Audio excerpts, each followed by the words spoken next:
Realizată de Manuela Negru Popescu în fiecare zi de luni până vineri de la ora 13 la Radio Omega. Doamnelor și domnilor, bună ziua, bun găsit la o nouă întâlnire cu invitatul zilei. Astăzi avem o discuție extrem de interesantă cu domnul Tiberiu Grigoriu, președinte executiv al Federației Naționale a Muncii din România. Bună ziua, bine ați venit! Bună ziua!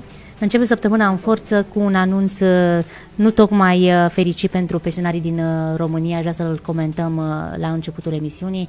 Am înțeles că majorarea pensiilor așteptată de zeci de mii de pensionari sau de sute de mii de pensionari în România nu se va mai produce în 2022. Cine știe dacă în anul 2023, fiind un an preelectoral, se va întâmpla totuși ceva pe ultima 100 de metri, dar iată că așteptau pensionarii măcar undeva în octombrie, noiembrie, o mică majorare și nu se va întâmpla nici acest lucru. Cum ați primit vestea, domnule Tiberiu Grigoriu, mai ales că foarte mulți pensionari au activat în cadrul Federației Naționale a Muncii, au cotizat de-a lungul anilor banii foarte mulți, pe care îi așteptau sub forma pensiilor. Când ar fi venit momentul acesta? Vedeți dumneavoastră, din păcate pentru pensionari, acest an n-a fost unul dintre cei mai buni. Anul ăsta a demarat, într-adevăr, cu o mărire la pensii, dar a fost singura. Deși, pe de o parte, se spunea că vom mai avea parte în cea de-a doua jumătate a anului de încă o mărire și să dădea aproape sigură o mărire din septembrie. Pe urmă, nu s-a mai pus problema asta că, dom'le, știi că nu avem bani, că bugetul, că rectificarea, că așa. Pe de altă parte, s-a zis, dom'le, dacă tot nu reușim asta, uite, măcar ăștia mai văduviți, că dacă cei mai sărăcuți, să zicem, au avut parte și de sumele astea speciale, cei până în pensia de 1500, au mai fost niște măriri, au mai fost puse 7 milioane la cei până în 1600 pensie, o singură dată, bineînțeles. Deci ceva, să zicem că s-a mai dat. Cei care au avut pensii, de exemplu, între 1600 și mai mare, până în 3000, nu au avut niciun beneficiu așa cum au avut ceilalți. Și rămăsese ca o variantă de compensare, măcar să se facă o scutire de impozit pentru cei cu pensiile cuprinse între 2000 și 3000, ca să beneficieze și ei cât de cât de o anumită mărire. Mărire care, dacă facem un calcul, era de maxim 100 de lei și dacă erai mai pe la începutul seriei de 1000, te trezeai doar cu 1 leu, cu 2, cu 3 mărire. Cu sincer, mă rog, și asta e ceva, dar ne așteptăm la mai mult. Dar bătaia de joc continuă, dacă ne aducem aminte, când era guvernul liberalo-userist, a fost mărirea de tichete de masă, de 1 ban, de 9 bani, așa că nu ne miră nimic. Deși ar trebui să fim recunoscători, cum îi place domnului ministru Budoi să spună, bunicilor și părinților noștri, nu neapărat pentru ce au făcut, că au construit țara asta pe care un anumit grup de interese, sau mă rog mai multe chiar, încearcă să o vândă la bucată în ziua de astăzi. Deci ce s-a făcut prin anii 60, 70, 80, acum de-abia așteaptă băieți să vândă. Și uitați-vă ce țară bogată avem. Se distruge de atâta amar de vreme, de 30 de ani, se chinuie băieții să tot vândă și tot mai au de vândut. Deci, țară totuși bogată România. Dar să revenim, treaba cu pensiile. Vedeți dumneavoastră, pe mine mă uimește treaba că nu există bani pentru pensii. Ba da. Vedeți, este interpretare greșită total a pensiilor. Sunt cuplate cu salariile. Se motivează, domnule Grigoriu, că economia nu produce bani și dacă nu producem, de unde să dăm pensionarilor? Adică se merge pe faptul că sunt mai puțini salariați în câmpul muncii, ce se colectează la fondurile acestea naționale de pensii nu acoperă necesarul celor care, sau mă rog, poate să fie și această variantă, să nu acoperă o majorare a pensiilor din sumele care se strâng acum, pentru că dumneavoastră spuneți că oamenii au cotizat atunci. Absolut. Deci, dar banii s-au dat atunci pentru alți pensionari. Nu. Nu? Aici este o explicați dumneavoastră cum vedeți dumneavoastră calculele acestea. Înainte de 1989 existau 4 fonduri de pensii și gândiți-vă că acele fonduri de pensii erau excedentare. Pe de o parte, pe de altă parte erau folosite sumele respective pentru diverse ministere care dezvoltau țara. Deci cu banii de la pensii au fost făcute multe dintre obiectivele acestei țări, obiective economice mă refer. Și dintr-o dată, după 89, dintr-un dita mai așa, ne trezim că nu numai că nu mai e excedentar, dar suntem o pagubă, o gaură neagră a bugetului. Asta e o manipulare josnică. Aș spune ordinară, dar e prea puțin. Deci este josnic. De ce? Pentru că în primul și în primul rând, prin însăși recunoașterea faptului că există o contributivitate, da? În baza căreia se stabilește pensia. Deci asta este o treabă care arată că această pensie reprezintă de fapt niște sume pe care omul și le-a adunat în timp. Da? Că statul le-a folosit în moduri absolut de neînchipuit este la fel de adevărat. Dar această pensie, câtă vreme este recunoscută această contributivitate, câtă vreme pensia se calculează în funcție de contributivitate, înseamnă că aceste sume ce reprezintă de fapt? Pentru că așa a fost făcut sistemul de pensii. Asta este filozofia sistemului de pensii. Deci omul de la prima încadrare, de la primul salariu și până la ultimul salariu, înainte de a ieși la pensie, omul contribuie și la faza asta împrumută statul. Înțelegeți? Deci acest stat este dator omului care a contribuit la pensie. Gândiți-vă că există sute de mii de cazuri în care oamenii nu mai ajung la pensie. Da, de fapt, domnule Grigoriu, nici nu ar fi vorba de o majorare. Practic, pensiile sub 3.000 de lei ar putea fi scutite de impozit. Deci, datorită acestei scutiri de impozit, ar putea să rămână ei cu ceva mai mulți bani, să zicem, lunar. Dar nici de cum care este un procent, știți cât de multe se spune, cresc pensiile cu 3%, cu 4%, cu 10%. Ei, iată că nu este vorba de o creștere, ci doar de o scutire de impozit care ar duce la ceva mai mulți bani în buzunarele pensionarilor, însă nu foarte mulți, undeva la 100 de lei. Maximum 100 de lei. Deci atâta tam pentru 100 de lei. 2, 3, 5 lei. Și așa cu majorile acestea, 100 de lei va reprezenta, nu știu, o sumă infimă. Pentru că creșterile prețurilor continuă. Eu nu văd că se oprește ceva de la zi la zi. Observ că același produs, puterea de cumpărare se modifică, dar scade. E singura care scade, restul cresc toate. Cresc nivelul toate. De trai și puterea de cumpărare, ăsta. Deci, în principiu, ideea este că această mărire, de fapt, nu este o mărire. Este o tentativă de a menține cât de cât puterea de cumpărare. Dar puterea de cumpărare, asta și aoleu, și mai e încă o treabă. Gândiți-vă că întotdeauna când se face calculul, să facem mărirea cu rata inflației. Nu cu rata inflației. Trebuie, dacă într-adevăr vrem o chestie, trebuie cu indicele prețurilor de consum. Pentru că e altceva. Pentru că adică să țină pasul. Pensiile crește de prețuri. Gândiți-vă. Vă dați seama că și salariile trebuie să țină pasul tot în acest ritm. Absolut. Ceea ce nu se întâmplă absolut deloc. Numai că mai e o treabă. Dacă salariul e o chestie care încă nu s-a realizat ca sumă, pensia e realizată. Vedeți, facem prin comparație cu banca. Deci ca și cum am pune la o bancă banii din primul salariu și până în ultimul salariu și pe urmă ieșim la pensie. Știți? Și pe urmă, noi mergem la bancă și spunem, dumne, acum dăm bani înapoi, da, uite, tot așa, arate frumos. Și face la un calcul, dumne, păi nu putem să mai dăm suma asta, dăm numai jumate din ea, chiar un sfert. Păi de ce? Păi nu avem bani. Păi vă dați seama ce ar însemna dacă o bancă ți-ar spune chestia asta? Da, vă dați seama că, din păcate, mulți se mai pierd până să ajungă să primească prima pensie și sumele lor se duc tot așa, că se spune că sistemul acesta este solidar. Nu e solidar. Vedeți? Nu primesc, să zicem, copiii pensiile acestea de stat, poate pensii private, și atunci nu trebuie să fie solidar, de drept. să fie solidar cu familia defunctului, dacă e pe așa?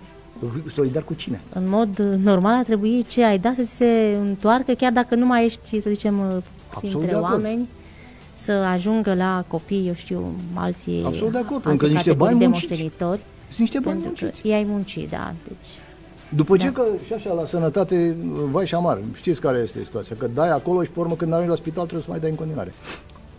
Așa, păi facem la fel și la pensii. Plus că la pensii, Dumne, acum, fără exagerare și, credeți-mă, mi-asum cuvântul, s-a furat în draci. Deci, s-a schimbat treaba cu pensiile, la un moment dat, spus băieții, dumne, știți, nu mai facem 4, așa, facem un singur buget și aici strângem noi toți banii care sunt de la pensionari, băgăm la Ministerul Finanțelor și de acolo vă dăm noi cât aveți nevoie. Păi bine, și excedentul unde s-a dus? Pentru că pe vremea respectivă era excedentar, că altfel nu făcea treaba asta dacă era așa gaură neagră. După chestia asta a devenit într-o dată gaură neagră. Poftim? Pe urmă, când a venit, acum după PSD, nu e o chestie politică, pur și simplu e o constatare. Deci când a venit după PSD, Olguța mai rămăsese undeva cu o gaură de cam 2 miliarde, din câte am înțeles, la fondul de pensii. Acum cred că s-a făcut 20. Păi cum s-a făcut? Cum adică s-a făcut? Cine a făcut-o? Că o să spună, dumne, că nu mai există oameni care să contribuie. Păi de aceea ai colectat toți banii? Niciodată nu se pune problema. Deci întotdeauna pensionarii sunt văzuți ca gaura neagră a economiei. Bă, nene, eu n-am auzit pe niciunul de la bancă, clienții mei... Este o categorie care trebuie foarte bine respectată, pentru că și-a adus contribuția la dezvoltarea societății și la dezvoltarea economiei și ar trebui să fie respectat, nu să stea, eu știu, poate panicați în fiecare zi uitându-se la televizor, uite, majorarea nu e majorarea, așa sunt niște iluzii li se furnizează oamenilor. Sunt o bună masă de manevră de asta. Uitați-vă ce cuvinte sunt folosite de oamenii din sfera puterii când e vorba de pensionari. Când au interese, bunicii și părinții. Când gaura neagră a economiei. Poftim? Pe hotărâți-vă. E viitorul fiecăruia dintre noi, domnule Grigoriu, adică mai devreme sau mai târziu, sau mă rog, de unii cu voia sorții, mai ajungem pensionari.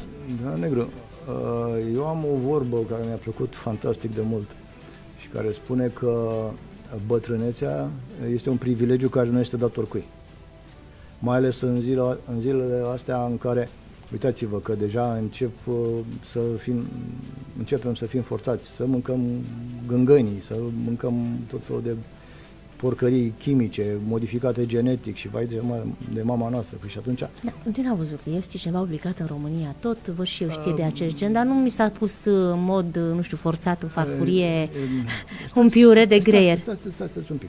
Păi în momentul în care nu ți se spune, dar ți se mărește prețul de nu mai ajungi la carnea respectivă. Deci și insectele cu ce le cumperi, domnule Grigoriu? Alea vor fi ieftine. Vor fi ieftine? Da. Chiar dacă va fi subvenție, dar vor fi ieftine. De ce? Pentru că trebuie să fie treaba asta. Uitați-vă la săracii olandezi. Că mai au un pic și își ia câmpii, că nu mai știu pe unde să se ducă săracii. Olandezii laborator de încercare a acestor lucruri. Gândiți-vă că acolo sunt laboratoare, am înțeles că unul chiar a luat foc, mă rog, a luat foc din diverse motive. Un laborator de făcut carne sintetică. Am văzut o reclamă interesantă în care se făceau salamuri cu gust de nu știu ce personalitate. Deci lua din celulele persoanei respectivă, făcea multiplicare în laborator și gândiți-vă că e ca și cum ați mânca... Asta vorbiți așa parcă din filme science fiction. Da, ne uităm pe internet ne uităm și pe vedem internet, site-ul. Grigore. Nu, vedem site-ul. Eu văd că românii mănâncă normal deocamdată, de mănâncă cum știm noi din moși strămoși. Păi da, majoritatea, nu cred că... Când nu vor mai avea cu ce să-și cumpere, ce fac? Păi poate peste 10 de ani, eu nu văd așa de repede întâmplându-se lucrurile acestea. Haideți, ziceți că peste 10 de ani. Haideți ca să vă dau un alt exemplu dintr-un alt domeniu. Nu știu, dumneavoastră ați consuma, vă întreb așa, nu știu, aveți așa un vis special și... Să știți că dacă stau să mă gândesc bine, nu-i rău nici vegan. Deci nu am treabă cu insectele, lasă-le să trăiască acolo. Știți, insectele sunt foarte bune pentru dărâmat economia. Eu nu știu de ce vor să le mănânce acum. Că până acum sunt tot felul de ONG-uri care se luptă să facă, eu știu, cosașul... Nu puteam să facem o autostradă nu mai pentru poți să faci o autostradă, nu poți să faci o termocentrală, nu poți să faci o hidrocentrală, că, dom'le, știi, e gărgăunele de ovăz. Mă rog. Mai vedem acum și eu păi da, vă dați seama. Dar vă îngrijorează asta, vreți să spuneți dumneavoastră? Păi mă îngrijorează pentru că ăștia ai noștri nici măcar n-au curajul să pună problema. Ei o fac pe șestache. Haideți să vă dau un exemplu paralel cu ăsta. Știți, s-a pus problema ca să facem cică voluntar o economie de 15% la energie electrică și așa mai departe. Ce a făcut guvernul ăsta? Nu vreau să-l etichetez, că mă mai cunoaște lumea. Deci suntem îndemnați să mai, nu știu, să mai oprim gândiți-vă că s-a făcut micșorarea plafonului de la 300 la 255 de kilo. Păi plafonul ăsta, pe de o parte, că le aduce o economie lor, că nu mai subvenționează așa, ia 15%, pe de altă parte băieții se încadrează în normele UE care se domne 15%. Acum, nu știu, o fi și firmele obligate într-o formă sau alta, deocamdată nu. Dar cine? Populația, că proștii suportă orice, înțelegeți? Și le-a tăiat 15%. Păi, am făcut-o pe șestache. Dom'le, am făcut o lege, facem o schimbare de modificare și ne trezim cu 15%. Dar cum Dumnezeu 15%? De modificare, exact cât a spus Europa. Mă rog, Europa, tantia aia blondă. Deci, ea a spus, facem 15%, ok, bun. Facem treaba cu lăcustele. Păi a început, era, doamna Grecu, i-a dat un baton proteic din chestii cu insecte lui ministrul agriculturii, săracul. Și ăla, știind despre ce e vorba, a spus că, doamne, m-au oprit într-o măseală. Pe pește și ce ai făcut cu ea? Ai dat măseaua afară? Nu. Deci, astea sunt chestii care, în anumite țări, în care există responsabilitate guvernamentală, ăia se asumă, chiar dacă au scandalurile din stradă, și în anumite țări, cum sunt ai noștri, care ai noștri ar face orice numai să facă lampa mică, așa ca ghiocelul la șefa UE, dar pe noi dacă ar putea să ne toace, indiferent cum, dacă a dat antiordin, executarea. Eu niciodată n-am înțeles până la urmă, guvernul e al nostru sau al lor. Conform că Complexul Energetic Oltenia nu mai închide anul acesta cariere miniere și grupuri energetice, ceea ce este minunat că, iată, nu se pune așa în aplicare, să zicem, la secundă acel plan de restructurare, se amână, poate nu se mai închide nicio carieră din cele 3 preconizate și 2 grupuri. Au deschis și un grup la Craiova 2 și iată că avem în total pe Oltenia vreo 6 grupuri care funcționează, 2 la Turceni, 2 la Rovinal, 1 la Ișalnița și 1 Craiova 2. L-a deschis cumva pe gaz? Nu știu dacă pe gaz, dar au deschis acum un grup energetic, ca să n-am fost atentă exact pe ce merge. Aia că nu știu, că era vorba, se dusese ideea gazul este până la că poartă. totuși se fac demersuri să reziste mineritul și energia în Oltenia, ceea ce este foarte bine și în contextul internațional și în contextul național. Dumneavoastră aveți și întâlniri, de asta vreau să ajung la întâlnirile dumneavoastră de mâine la București și ale colegilor. Da, facem un grup mai măricel așa, care mergem în 3 comisii. E Comisia de Energie, Comisia Buget Finanțe și Comisia de Afaceri Europene, unde mă duc personal să mă bat cu băieții pe acolo. Avem o idee la care am achesat, este vorba de o invenție, o bună invenție a unui român de-al nostru, culmea. Ne lasă și până să facem ceva, dar nu foarte tare, care încearcă să facă energie electrică, să facă diverse subproduse sau produse secundare de ardere sau curent electric, nu am spus curent electric, sau căldură, și încercăm, de exemplu... Energie termică. Energie termică, da. Încercăm să facem o stație pilot în acest sens, care să înlocuiască OATA Motru. Deja demersurile sunt făcute, primarul de Motru este capacitat, a mers și dânsul când am fost ultima dată, dar din păcate n-am putut să vorbim cu primul ministru, că tocmai atunci a venit Macron la noi și a trebuit normal să-i dea prioritate. Este un demers de sprijinire a acestui inventator român, că e o lege care trebuie să fie elaborată acum și în comisii se dezbate una dintre probleme, biomasa. Deci inventatorul nostru poate folosi biomasa în reactorul său și biomasa a fost scoasă eliminată din ca lege, sursă ca sursă producerea energetică. energiei, da. Lucru care este o prostie incomensurabilă și arată încă o dată urechismul cu care se fac legile la noi în România. Pentru că, vedeți dumneavoastră, în momentul în care ai o posibilitate de a face ceva și ieftin, și ecologic, și așa, și nu vrei să faci, stai și te întrebi de ce. De ce nu se dorește? Și atunci, una dintre variante, cea mai benignă, este faptul că sunt habarniști. Din păcate, se pare că interesele financiare sunt cele care... Pentru că, vedeți, în zona puterii, uitați-vă ce viermuială este ca să ajungi la ciolan. Păi, dacă la ciolan n-ar fi și carnea, cărnița aia care trebuie înfolecată, credeți că s-ar înghesui toți ăștia cu 4 clase ca să ne pricopsească cu multa lor experiență și știință și așa, ca să ne facă țara asta ca o floare? Nu. Deci cine ajunge la putere n-ajunge pentru țară. Țara așa e la și altele. Dacă e ceva, uite cum face PSD-ul. PSD-ul mai aruncă și el cât un oșcior și la oameni. Dar în rest, să mă ierte Dumnezeu, PSD-ul e mână cu băieții de la PNL. Nu sunt la guvernare, domnule Grigorie, despre ce vorbim? Sunt aici, într-un tandem, într-un parteneriat pe care trebuie să-l finalizeze oarecum. Mă uitam pe presa națională că avem numai vești, toate una și una. Bombe. Scădere ușoară a câștigului salarial mediu brut în România în iulie, piața românească... Super! Nu, vreau să ajung la o alta. Gazele s-au scumpit cu peste 70% în ultimul an, prețul cartofilului a crescut cu peste 54%.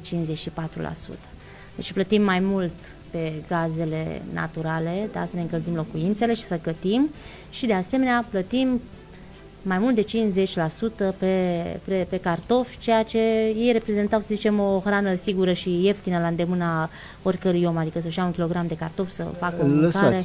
Lăsați că... Renunțăm la cartofi, ne-am dat să mergem pe insecte, da? Să mai ieftine decât pe de o parte, asta păi o să fie subvenționate.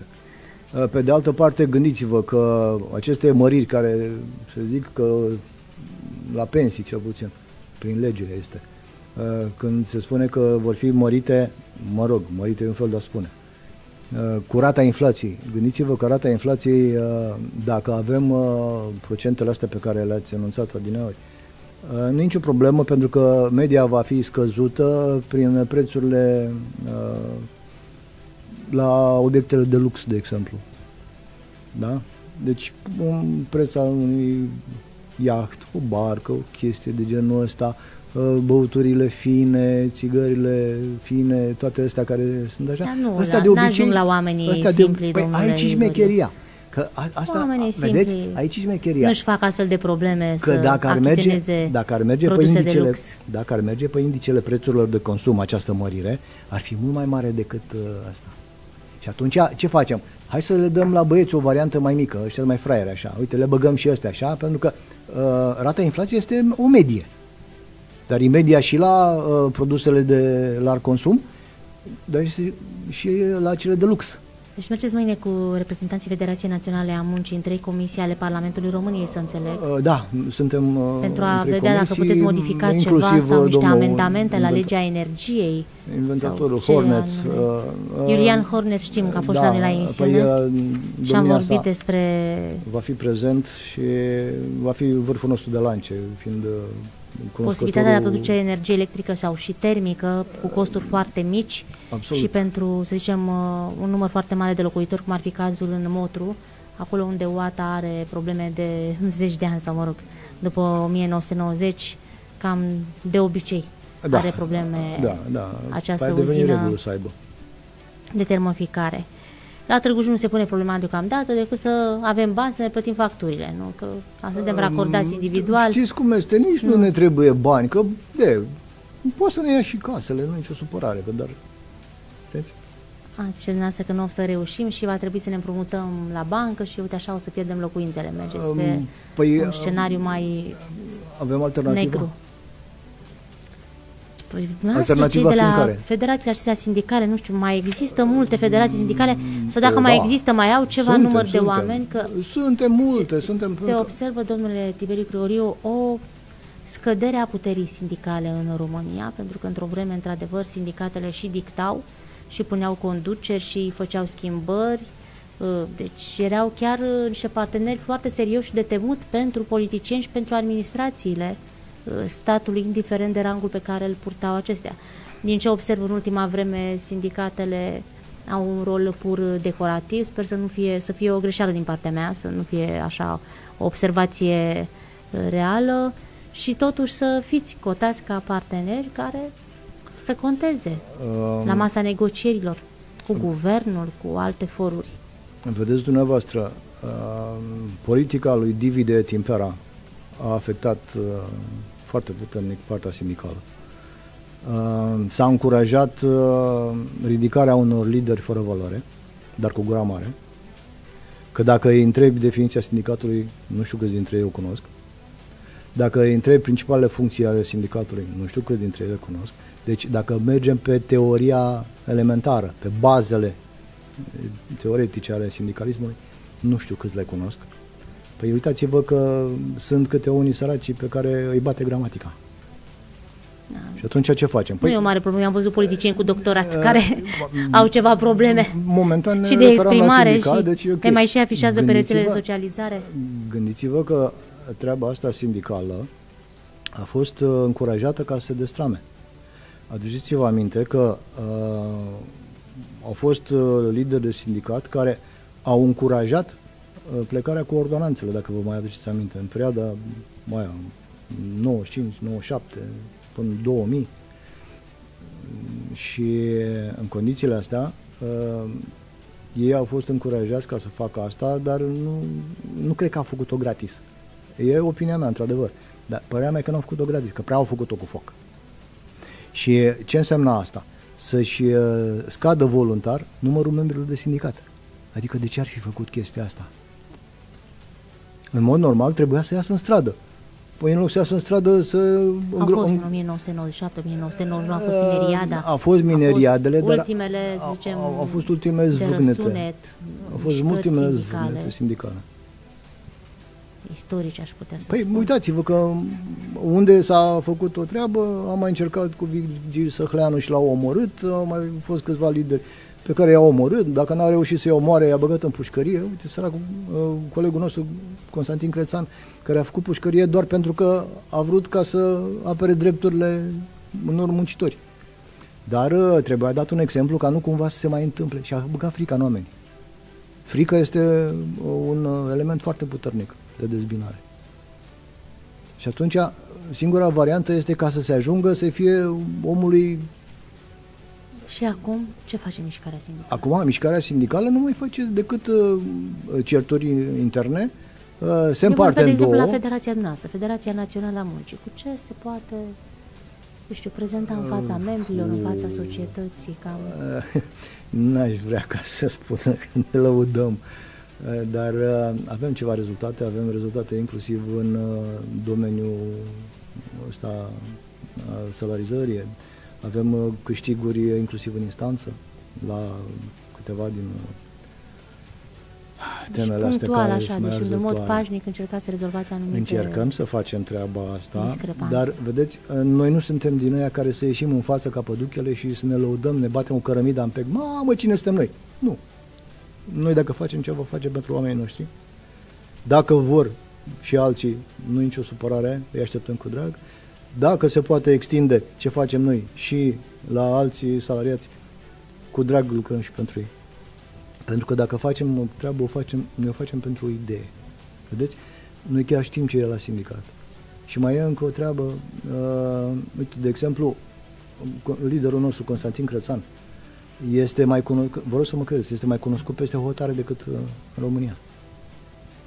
În octombrie, după 20 octombrie, avem, de exemplu, un meeting sindical și mergem, cred că vreo 6 sau 7, să vedem, în funcție de cum pot și oamenii să-și facă rost și de liber și de niște bani, că astea toate sunt chestii care le facem pe banii noștri.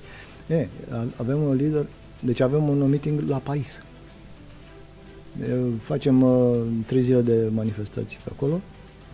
Una dintre care sunt nemulțumirile sau de ce veți protesta și dumneavoastră la Paris? Păi în primul și în primul rând câțiva colegi din România? În primul și în primul rând este vorba de aceste mișcări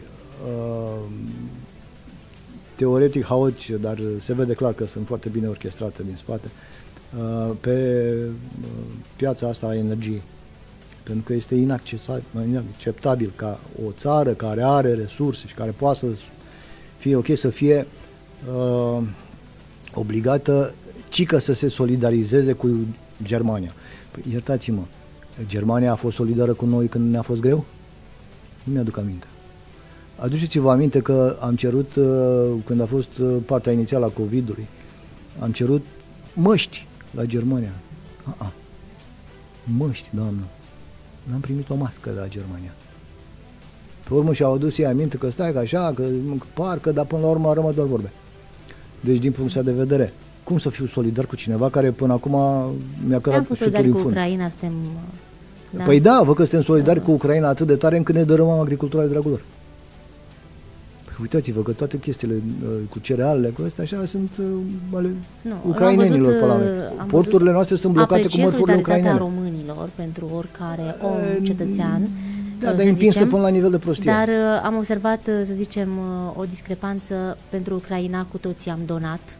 Dacă mâine organizăm o campanie pentru români, pentru România, noi românii, pentru România, pentru români, să vedeți că nu se mai umplu nici spațiile de la stadionul municipal, nu mai pleacă nici tirurile niciunde, nu mai donează nimeni niciun măcar un șampon, o sticlă cu apă și așa mai departe. Și atunci, noi între noi, noi pentru noi, ce facem? Ai ajutăm pe alții, dar dacă un semen, eu am văzut pur și simplu, când apelez pentru un semen, pentru un român, pentru o problemă, nu se poate. Păi, dar dacă mâine se anunță donăm pentru Ucraina, vă spun eu că mâine se face iar coadă. Noi ne-am obișnuit, din păcate, să ne urăm între noi, românii. Noi cu drag ajutăm pe alții, dacă când e vorba de noi, ne aducem aminte că știi că ăla nu mi-a dat să copiez când eram la școală. Nu am nici eu, trebuie să dau la stat, am angajați. Da, dar același lucru... Dar avea și acum câteva luni. Exact. În aceea situație se afla poate și mai dificilă, că era în iarnă, februarie, martie și era foarte Asta foarte ține dificil. de caracter, de educație, ține de mai multe treburi la care, din păcate, ne-am dovedit a fi totuși deficitari. Și nu o spun cu bucurie, credeți-mă. Domnule Tiberiu Grigoriu, vă mulțumesc tare mult pentru că ați participat la dialogul de astăzi, la emisiunea Invitatul Zilei. Le reamintesc celor care ne-au urmărit că reprezentați din funcția de președinte executiv Federația Națională a Muncii din România. Sperăm să aveți rezultate și la întâlnirile pe care le veți avea în Parlamentul României la cele 3 comisii în zilele următoare și să facem și noi românii ceva mai mult pentru noi românii.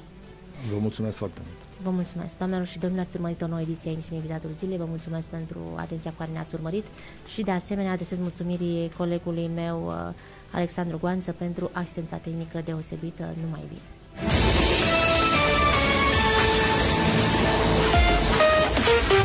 Radio Omega.